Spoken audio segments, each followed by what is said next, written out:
to this episode of One Take Tips, Tricks, and Dishes, where I'm going to go a little country Italian on you today. This episode is going to feature easy homemade calzones. Now, don't panic. I know what you might be thinking. Look at all those ingredients on her countertop. This girl is straight up crazy. There's nothing easy about this. But just give me a chance. I promise it's a lot easier than you might think it is. You don't have to go to a fancy Italian restaurant to get a good homemade Italian calzone. You can just make one at home. So let's get started. First, you're going to need for your dough. You're going to want to get some packets of active dry yeast. I use Fleischmann's active dry yeast. Hope you can see that. So you're going to want one packet of that. You're also going to need 1 cup of warm water and 2.5 to 3 cups of flour. You're also going to need a teaspoon and a half of salt and a tablespoon and a half of extra virgin olive oil. So, in the interest of time, I've already combined the 1 cup of warm water, 1.5 tablespoons of olive oil, and 1.5 teaspoons of salt along with the active dry yeast into this bowl and mixed it up really well. You want to let that sit for about 5 minutes to proof. I've already done that, so we can just keep moving right along. With your 2.5 to 3 cups of flour, start out with about half your flour poured into your bowl. That way you'll kind of get an idea of where you're at with how much flour you're going to need to round out your dough. And just stir that up.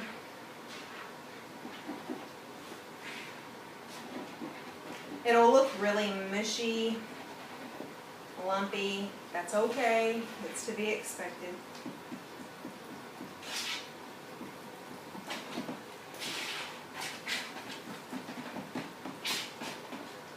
It's about what it's going to look like when you first start. Like oatmeal, mashed potatoes, something like that. And go ahead and add in about half of what you have left. It's okay if you have some flour left over. You're going to need some for your dusting, to dust your rolling surface anyway. Okay, and as you start adding the flour in, it'll get a lot more elasticity to it, meaning that it'll kind of start feeling a little tough, and that's what you want. It'll start forming into more of a ball shape as you're stirring. Just keep on kind of working that through. And I like to actually add in a tablespoon of Italian seasoning into my dough itself. The first time I made an attempt at these, I thought they tasted great, but I was just missing a little bit of that pizza taste, if you will. So finish out stirring in your seasoning. If you choose to add that, you don't have to add it at all. If you like garlic, you may want to add a little bit of garlic powder, whatever you choose. Okay, then you're going to take your dough, and this is where I'm going to skip around on you a little bit. Don't panic. It's all good. Your dough is in a nice ball now. What you're going to want to do is flour your surface, turn your dough out onto your surface, and then knead your dough. And what that means is just work it with your hands. It'll get elasticity to it. It'll get more and more rubbery, let's just say that. Add a little bit more flour as you're working it. Fold it over in threes a few times, and just keep working the dough. And that helps it rise, if you will. Once you get it all worked up, you're actually going to turn it back into your bowl. But before you do that, I'm sorry, take a little bit of extra virgin olive oil, maybe like a teaspoon, pour it in your bowl, and then put your dough back in and coat your dough with the extra virgin olive oil. Then you're going to cover it up with plastic and set it aside and let it rise. If you can give it about an hour, that'll be perfect. So I've already done that with another batch of dough, so let's move right on to that. In fact, the practice calzone I have in here is ready to come out, smelling yummy. If you caught a sneak peek of that, pretend like you didn't see it, it's going to be a surprise. Okay, so here you have your dough that has risen. And just to show you a little bit of the difference, I'll just turn it out right here. And you can kind of see the difference in how much it's risen. So there you go.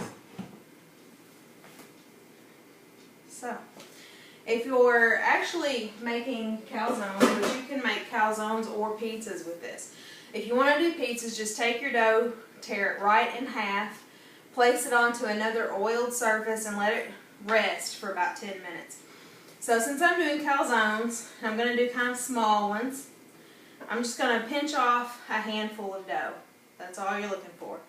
I'm putting it over onto my oiled surface. It's okay if they touch or something like that. So again, just a handful.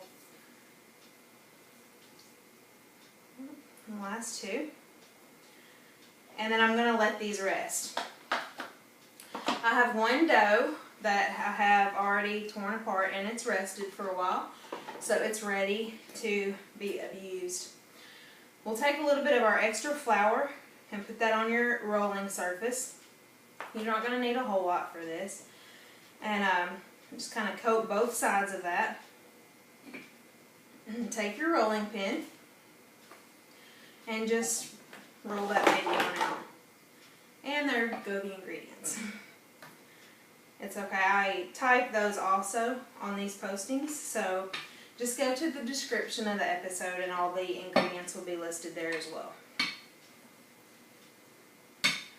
So, kind of how we want to be with this. We just want it nice and as round as possible. It doesn't have to be perfect. Most great things in the kitchen aren't. So, we'll just lay that right there. Now, the part that may have had you panicked. Seeing all these ingredients. This is a great little project to do with the kids, and once you take care of the dough piece of it, they can actually make their own calzone and put their own ingredients in it. For choices, you can have pepperoni, diced ham, ground beef already cooked, of course. You can use ground turkey. I recommend that even to have a lighter option. I actually have been fortunate enough to have access to a lot of fresh farm-grown, garden-grown vegetables. So I've taken some peppers and sauteed those. I've got yellow, red, orange, green peppers, and banana peppers in this sauteed mixture. We have some sauteed onions to choose from. Fresh tomatoes rather. I didn't saute these because they're going to cook down a lot in the oven anyway. And some sauteed mushrooms. Again, the sky's the limit. Just put whatever you want in there. So what's a calzone without cheese? We're going to start out with just a pinch of cheese. Just put it right there on the bottom. And then just go ahead and throw whatever you might want on there. We'll do some pepperonis on this one. Let's see, some peppers, some onions.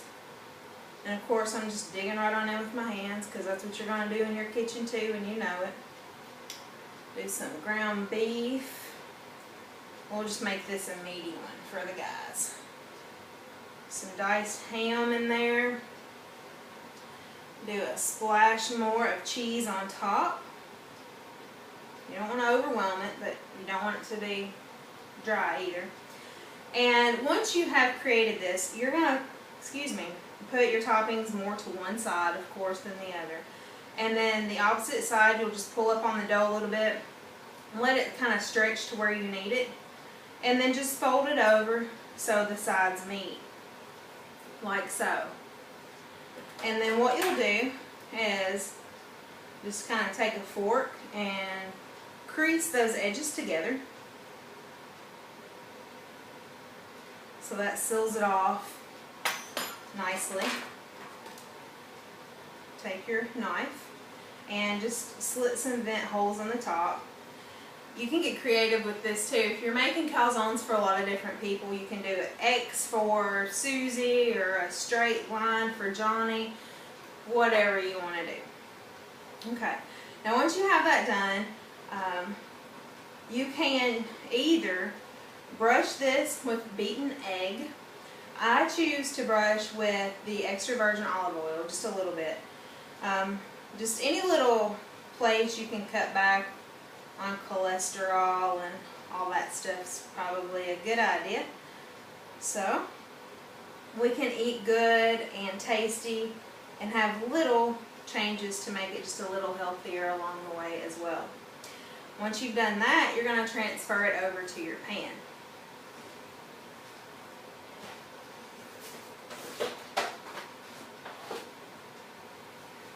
Just use a spatula, they'll hold together really well. Put it over on your pan. Once it's on the pan, and after I've sprinkled it with the olive oil, I like to take a little bit of Parmesan cheese and just dust that right on top.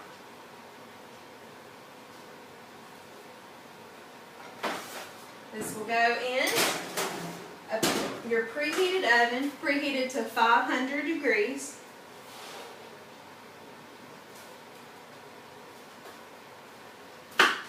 And I know that sounds hot, but these cook pretty quickly.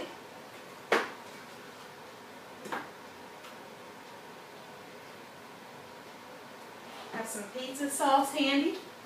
And we'll go ahead and get a close-up on this calzone.